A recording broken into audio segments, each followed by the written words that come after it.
Buenos días a todos los que están sintonizando este webinar. Dentro de este webinar vamos a hablar sobre 3 temas. Cada tema está dividido en 2 partes. Por tema, cada uno de los expertos que estamos en este panel tendremos 3 minutos para participar y expresar cualquier tipo de idea con respecto al tema. Una vez que hayamos terminado la participación organizada de los 3 minutos, habrá un apartado de réplica. El apartado de réplica es para si alguno de los expertos tiene algún comentario que realizar sobre las participaciones de los demás compañeros, puede desarrollarlo mediante 1 minuto después de la primera participación que hayamos tenido todos. Entonces, vamos a comenzar con nuestra compañera Carla. Gracias. Muy bien. El currículo como un proceso social. Definitivamente, currículum ha sido conceptualizado y definido de diferentes maneras. Y tal expone Jimeno Sacristán que no existe una única definición para currículum, debido a que esta es entendida desde diferentes corrientes pedagógicas o desde diferentes perspectivas, dependiendo de quién lo defina. En el ámbito educativo, vamos a atribuirle al currículo desde una perspectiva sociocomunicativa o sociocultural. ¿Por qué? Jimeno Sacristán habla de que el currículo debe ser entendido como un proyecto cultural, socialmente cambiante. ¿Qué significa esto? Que el currículo determina una base de contenidos o de aprendizajes que deben ser alcanzados por determinados niveles educativos o determinados sectores. Pero cada docente y cada centro escolar debe tener la facultad de trabajar el currículo desde las posibilidades que tiene su alumnado o su sector poblacional en donde se desarrolle. ¿Sale? Entonces, me gustaría que desde este momento tengamos esta concepción de que un currículum no debe ser un medio o un recurso inflexible. Por el contrario, el currículo es un aspecto y una herramienta didáctica que debe posibilitar el crecimiento en los ámbitos cognitivo, cultural, comunicativo y personal de la población en donde se desarrolle. Gracias. Vamos a dar oportunidad ahora a la participación de la compañera Miroslava. Bien, desde una perspectiva puntual, como marca yo, el currículum es una serie estructurada de objetivos pretendidos de aprendizaje. El currículum lo que prescribe de forma anticipada de los resultados de la instrucción.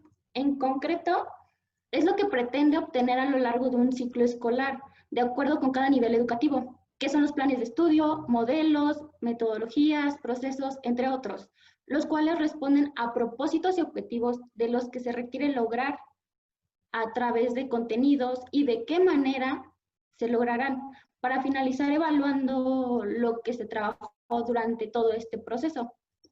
Este es explorado, reconocido y moldeado por parte de los docentes dentro de su práctica diaria, donde se ven inmersos los elementos que inciden de primera instancia con los alumnos. Ya conocemos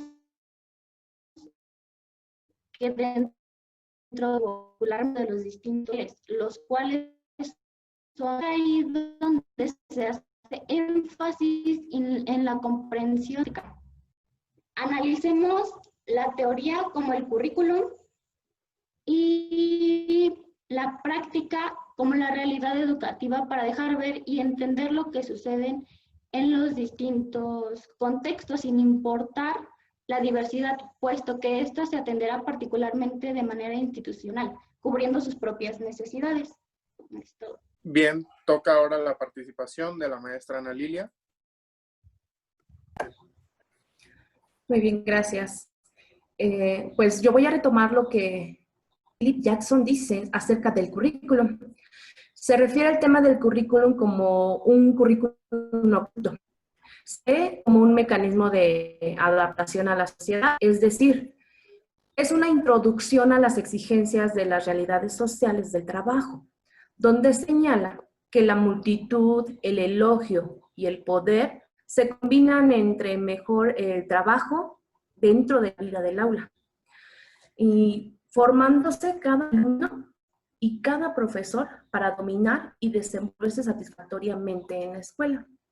El currículum oculto, como lo menciona, son aspectos que se aprenden de manera intencional. No vienen establecidos dentro del programa, de planes y programas, pero se aprenden de una manera muy significativa, lo que se va enseñando mediante el ejemplo. Para Philip Jackson, para dar esta definición, visitó un grupo en donde se da cuenta de todo lo que está pasando a su alrededor. Es decir, se da cuenta de cómo un alumno pasa suficiente tiempo dentro de un aula y se percata de diferentes acciones, por ejemplo, de cómo participa, cómo se levanta, cómo se desenvuelve dentro del aula. Entonces, de ahí viene la importancia que tiene el docente dentro y fuera de esta institución. Menciona como un currículum oculto lo que es el elogio, que es donde tiene ese poder el docente, ¿sí? De tener unos ambientes satisfactorios. De aquí, pues, yo considero que esta importancia de tener mejores aprendizajes es en base a esto, ¿sí? Como un currículum oculto. Bien, vamos a pasar con la participación de la compañera Marlene.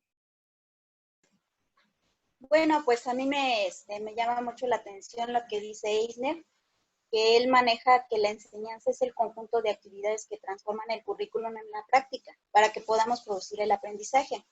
Entonces ahí, pues, más que nada un problema fundamental que tenemos es ¿qué debemos de enseñar? Es una pregunta que, pues, todos nos hacemos en general, ¿no? ¿Qué es lo que realmente debemos de enseñar? Aquí Kierkegaard lo menciona como que el currículum es una sección limitada de cultura, dado que el tiempo de escolarización y las capacidades de los alumnos son limitadas. Y aquí también Contreras considera muy preciso plantearse 4 interrogantes para que acotemos el significado del currículum. Primero es atender qué es lo que debemos de enseñar y qué es lo que los estudiantes tienen que aprender, ¿no? Es una interrogante fundamental para que nosotros podamos modificar nuestra práctica. El segundo es que si pensamos que lo que se debería enseñar y aprender es realmente lo que estamos transmitiendo y realmente es lo que el alumno está asimilando. De ahí también es si nos limitamos solamente a los contenidos o realmente estamos abarcando estrategias, métodos y procesos de enseñanza. Y por último, si objetivamos el currículum como una realidad estanca o es realmente algo que se va a determinar en el proceso de su desarrollo. De nuestra elección, pues dependerá la comprensión de lo que realmente estamos elaborando en la realidad, las competencias asignadas a lo que es el profesorado y a los centros escolares, y también la manera de que nosotros vamos a enfocar la innovación. Es muy importante lo que dicen, ¿no? A los profesores se les dice que tienen que enseñar, pero realmente otra cosa es lo que ellos creen o dicen que enseñan, y otra distinta lo que los alumnos aprenden. Entonces, lo que se dice que se enseña forma el currículum manifiesto. Sería todo. Bien, vamos a finalizar esta primera parte del tema con mi intervención. De alguna manera, el currículum siempre ha tenido una influencia muy grande en la configuración de nuestro actuar y también en la configuración del actuar fuera del aula.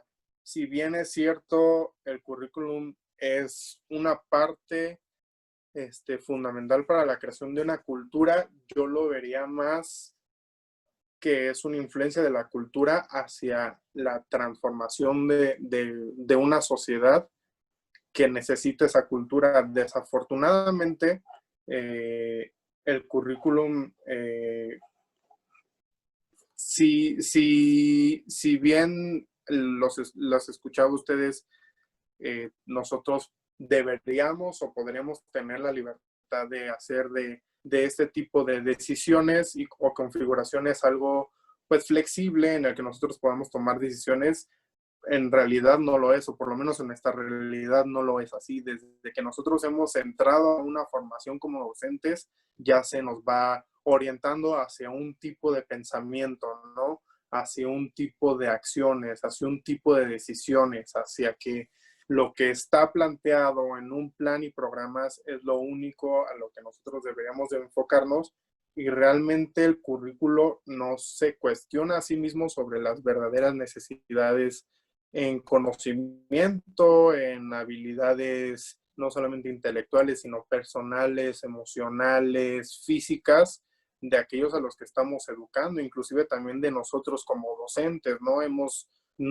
Todos hemos conocido un docente que a lo mejor en nuestra perspectiva no tiene las capacidades o las habilidades personales para expresarse adecuadamente, ¿no?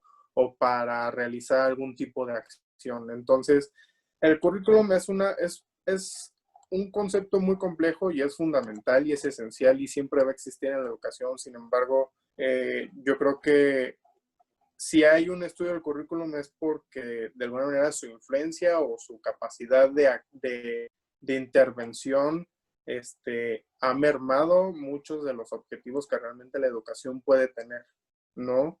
De alguna manera, si nosotros no lo hemos hecho, el estudiar el currículum no solamente es una invitación, sino una obligación a cuestionarnos qué estamos enseñando y qué nos hace falta enseñar, conociendo la vida de nuestros estudiantes, ¿no? Y también qué me hace falta a mí aprender para poder hacerlo, ¿no? Bien, ya que hemos terminado la participación de todos en este primer tema, vendría el tiempo de la réplica. Para esto, cada quien tiene de manera opcional, si quisieran participar, 1 minuto para expresar alguna idea, alguna contraparte, opinión sobre lo que los panelistas hemos dicho. Bien, vamos a empezar con el minuto de réplica de la maestra Carla. Perfecto. Es cierto que es un gran reto la interacción que ya tiene realmente el currículo dentro de la educación básica o ya en la práctica como tal. Como mencioné en un inicio, yo soy docente de educación especial y verdaderamente me agrada mucho cómo podemos visualizar el currículo como una forma flexible y cambiante de intervención pedagógica. El currículo es únicamente una base que da el aspecto administrativo, pero quien debe tener la facultad para adaptarlo a la realidad de nuestros alumnos somos nosotros. Particularmente en lo que refiere a educación especial, existe el llamado adecuación curricular o adaptabilidad al currículo. ¿Qué ocurre? Si el currículo nos dice que nuestro alumno debe llegar a realizar determinada acción o alcanzar determinado contenido, pero la situación cognitiva, familiar, económica, emocional que vive nuestro alumno limita ese alcance, el docente debe tener la facultad y tener la habilidad, porque también eso es algo muy importante, es una habilidad que se desarrolla, tener la habilidad de adaptar eso que nos piden a la situación real de nuestro educando. Entonces, ¿qué tenemos que hacer? Efectivamente, conocer el currículo, pero también conocer el contexto en donde nos vamos a desarrollar, para poder realizar una adecuada adaptabilidad y un adecuado desarrollo curricular. Bien, ¿no? Entonces, yo sí levanto la mano, nada más para hacer una réplica. De alguna manera también, sí siento que en esta situación de especial, justamente por las necesidades de los alumnos a los que se está interviniendo, hay más oportunidad de moldear o hacer flexible el currículum. Sin embargo, sí, por ejemplo, ya en primaria sí se hace un poco más difícil o sólido, principalmente por el tipo de respuesta que se nos obliga. De alguna manera, a todos pasa lo mismo, inclusive sea educación especial. La respuesta al final del día es que un aprendizaje sea tal, sean las competencias que tenga el alumnado o no, pero tiene que acercarse a eso, ¿no?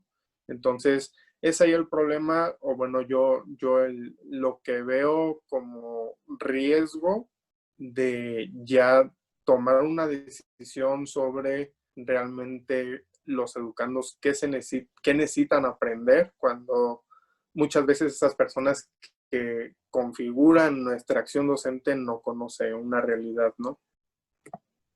Bueno, empezar con el segundo tema. El segundo tema se llama articulación curricular. Entonces, comenzamos con la compañera Miroslava. Bien, en cuanto a la articulación curricular, creo que es correcto remitirse a las reformas. El cambio dentro de cada reforma o bien concepción de la educación desde perspectivas tales como la política, la sociedad, entre otros, la relevancia de la articulación en planes y programas en la educación es que está en constante cambio, tanto en las escuelas. Esto nos deja ver que, bueno, entender que las necesidades esenciales, cuáles son las necesidades esenciales de una sociedad, lo cual es un inmutable crecimiento en busca de la libertad y atención en sus características únicas. A lo largo de cambios educativos nos encontramos aún con las mismas carencias. Sin embargo, actualmente es más evidente la realidad educativa y las verdaderas necesidades, siendo así que el alumno logre ser libre pretendiendo educar en y para la democracia, estando en constante desarrollo de su propia autonomía, valores, ideologías, sin discriminar su potencial. En síntesis, analizar la realidad educativa desde el docente siempre será comprender las verdaderas necesidades y cambios ineludibles en la educación, retomando así las características tanto generales como particulares de cada uno de los participantes, siendo docente, no de cualquier participante del contexto en el que se encuentran cada uno de los ya mencionados. Es todo. Bien, vamos a dar la palabra a la compañera Ana Lilia para su participación. Ok, pues también es conocido que para avanzar en esta mejora de calidad educativa, pues la Secretaría de Educación Pública nos ha impulsado esta articulación curricular en lo que es la educación básica. Estamos hablando de los niveles pues, preescolar, primaria y secundaria, con el propósito de dar a los alumnos un trayecto formativo para que sea congruente y tengan al alcance ese desarrollo de competencias, ¿sí? Mediante pues, lo que es la innovación educativa y nuestra práctica docente, no nada más, sino también la gestión, ¿sí? Nos debemos de apoyar de eso de la participación escolar para lograr estos aprendizajes esperados y pues alcanzar los estándares curriculares. Dentro del perfil de egreso se sintetiza los logros que se están esperando de los alumnos. También pues los estándares curriculares y las competencias para la vida. Hablamos también que la articulación, pues sabemos que es ese conjunto de condiciones y factores que hacen pues que dentro de ciertos reglamentos, estamos hablando del Acuerdo 592, donde nos habla sobre ese establecimiento de esas normas que como docentes debemos de tener tanto en el, como dice, en el nivel básico, ¿sí?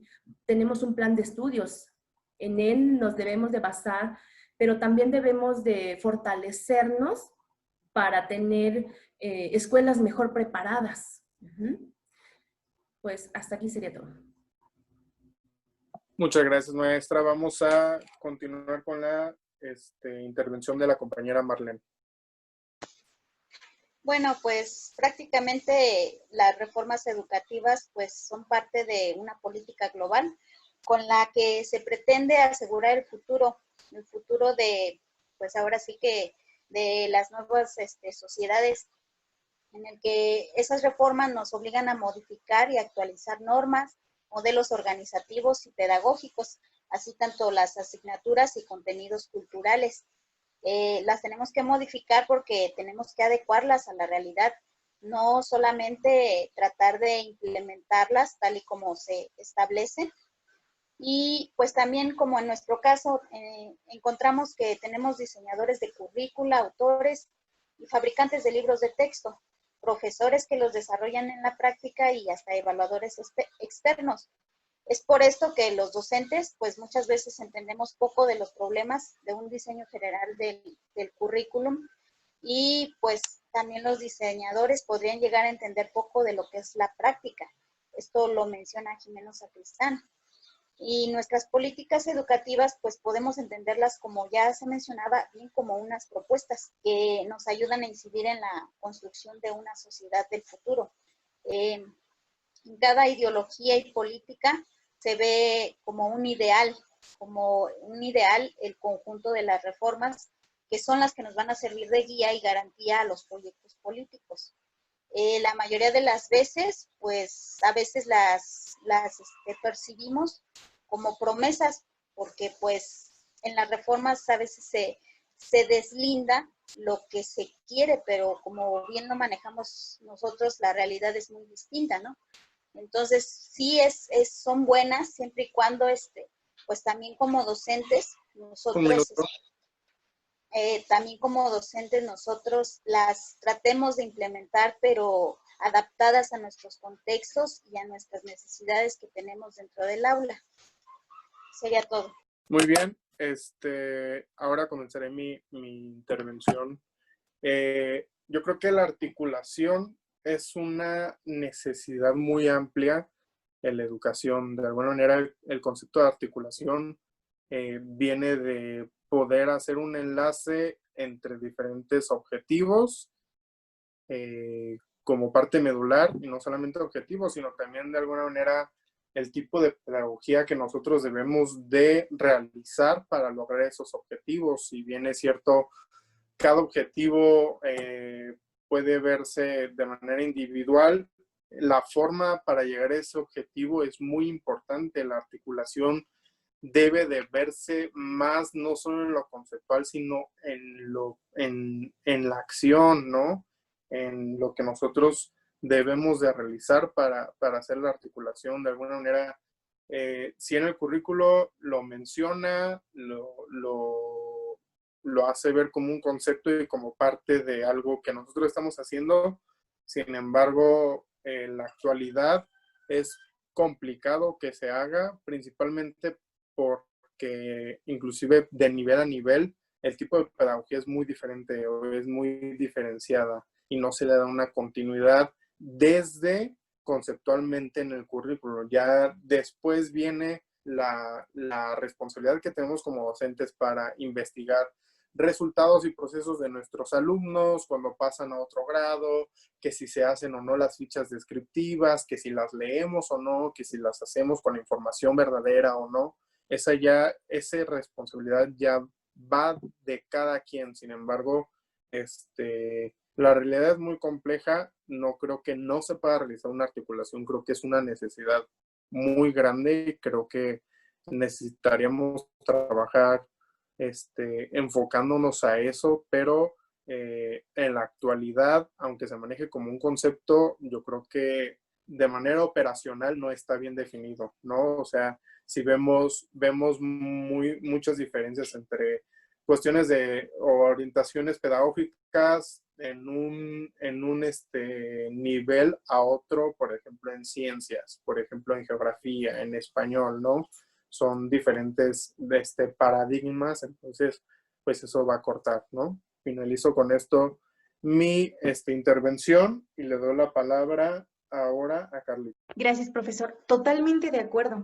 La articulación en la educación básica, honestamente, creo que también parece una realidad utópica, porque efectivamente la articulación dice que se debe dar una secuencia, una unión, una hilación, una conexión entre lo que se enseña dentro de los diferentes niveles. Particularmente ya hablando de un nivel alto, que es secundaria, la articulación, ¿cómo la podríamos lograr entre las asignaturas?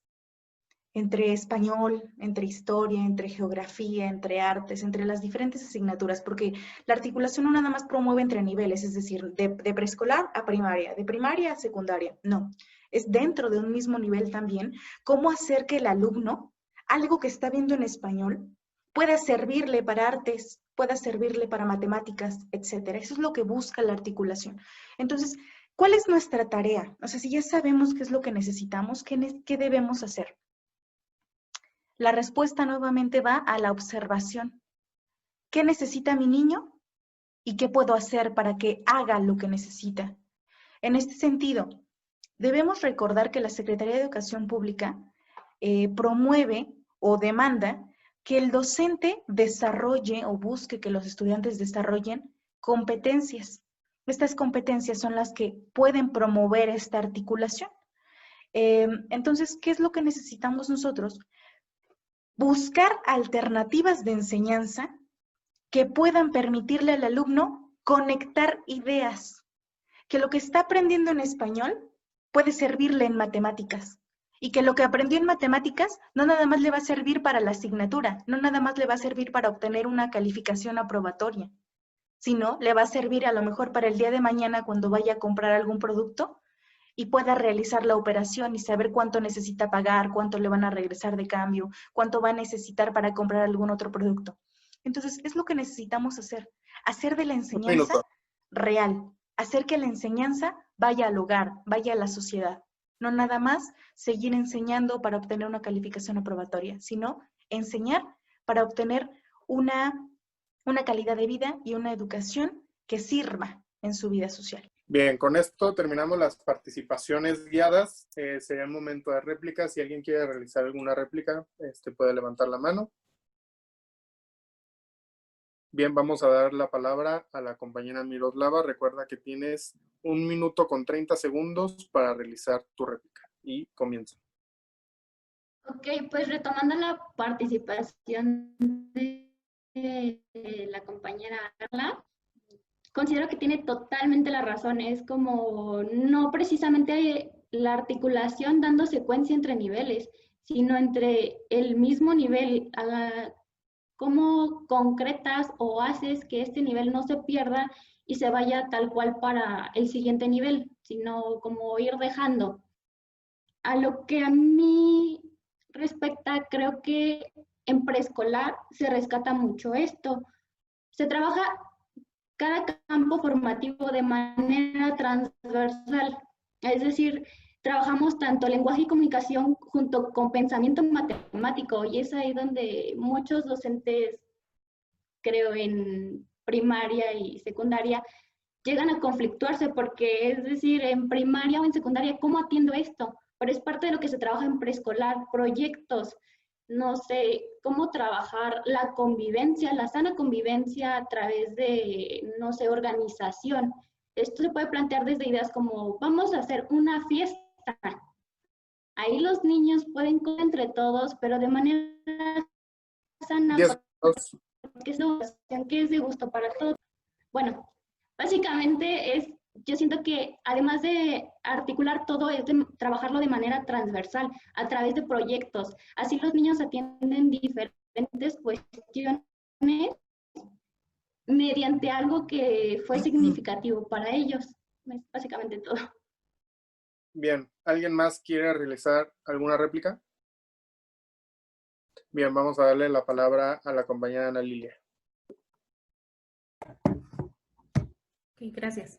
Pues sí, es de suma importancia pues reconocer que esta articulación, así como ya lo comentan las profesoras, iniciar desde el aula, partir como docentes a implementarla por niveles para que se lleve pues una secuencia de esas actividades, pues sí demandan mucha atención de que lleven un seguimiento, ¿sí? No cortar de lleno, como lo decía la maestra Carla, español vincularlo con matemáticas, es cierto, ¿sí? Hacer esa vinculación, pero realmente yo creo que esa articulación la hacemos los docentes dentro del aula, donde nosotros vamos a partir de ver de las necesidades que tienen nuestros alumnos.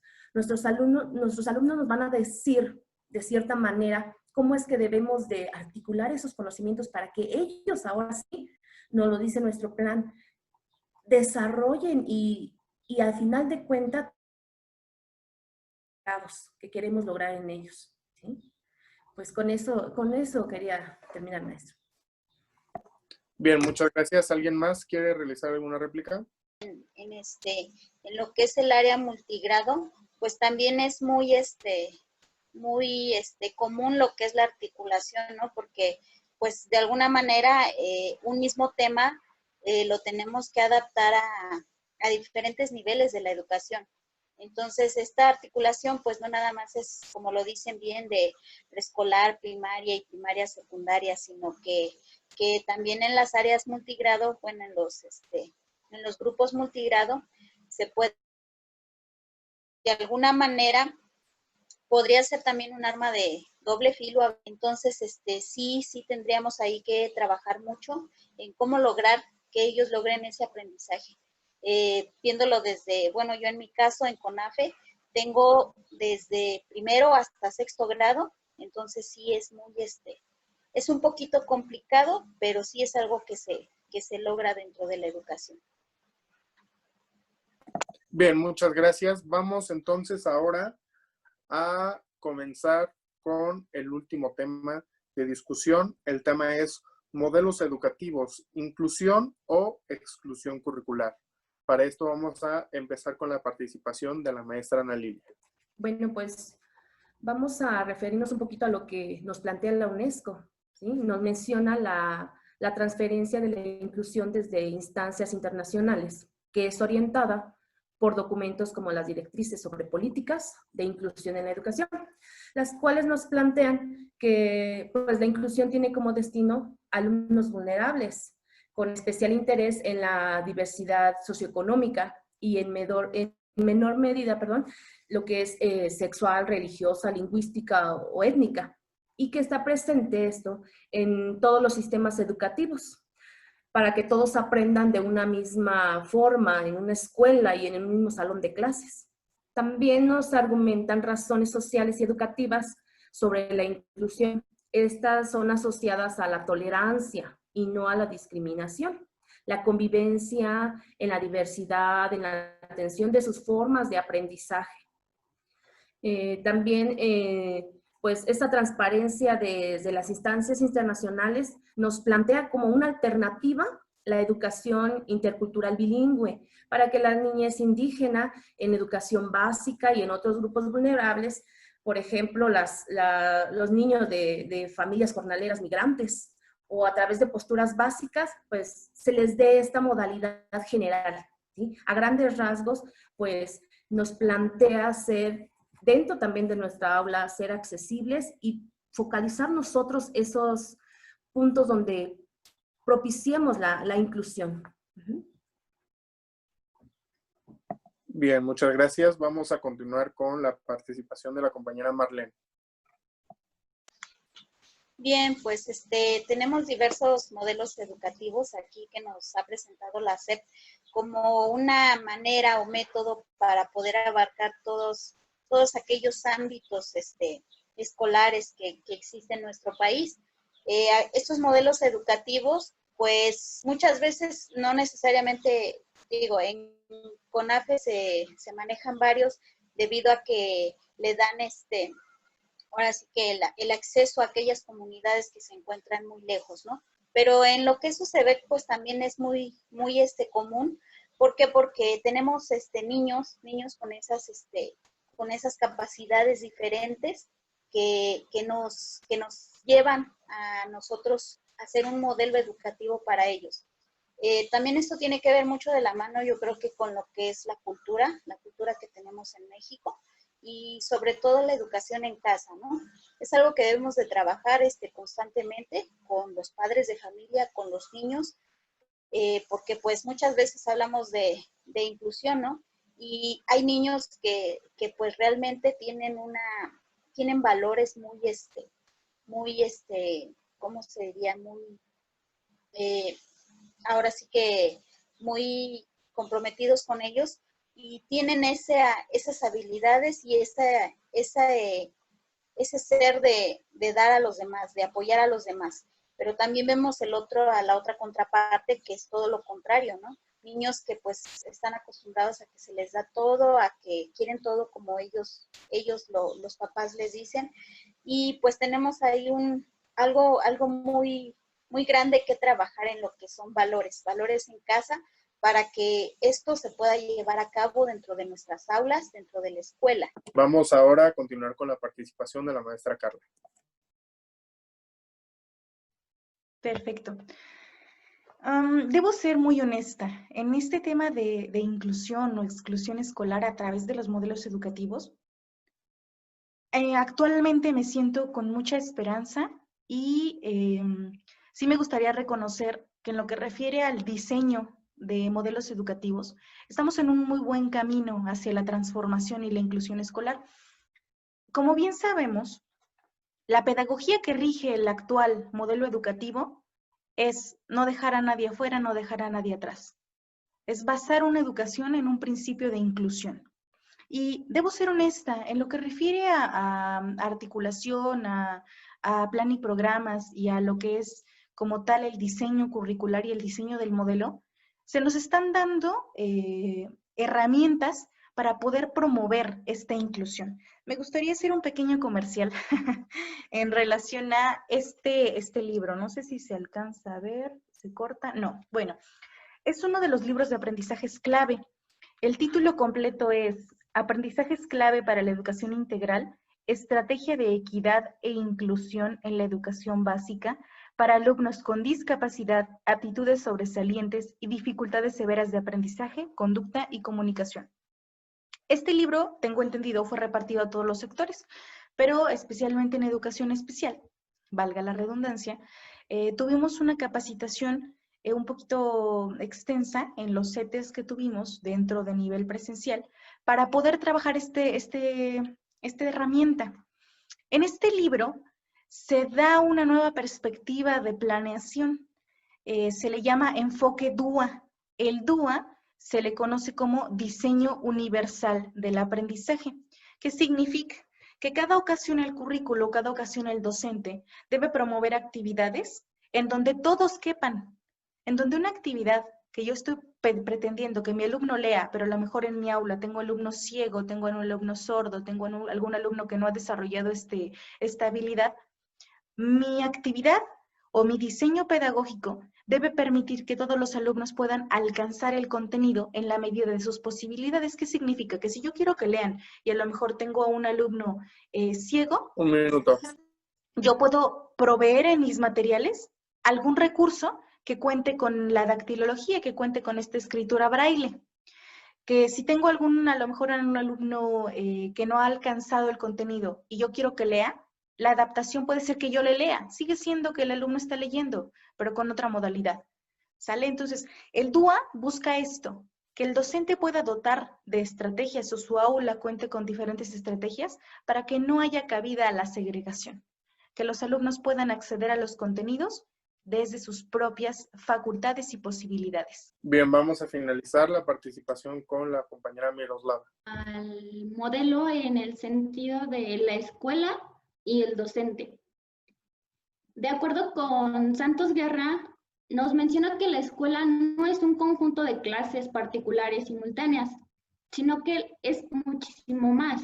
Es un proyecto compartido de la comunidad que se desarrolla en un contexto y un tiempo a través de una acción, programada, intencional y consensuada por todos los miembros. A darle cierre a las reflexiones que hemos tenido conforme al recorrido de este curso que tuvimos, que debemos de ejercer para muy rígido y muy sólido hacerlo flexible, porque al final del día la palabra en la pedagogía, la última palabra la tenemos nosotros, ¿no? Y nosotros somos expertos en realizar lo que analizamos, si bien el currículum. Ok, sí. Me gustaría seguir con esta situación de mi participación en relación a que efectivamente el área de oportunidad que tenemos es justamente que los docentes podamos desarrollar este tipo de prácticas.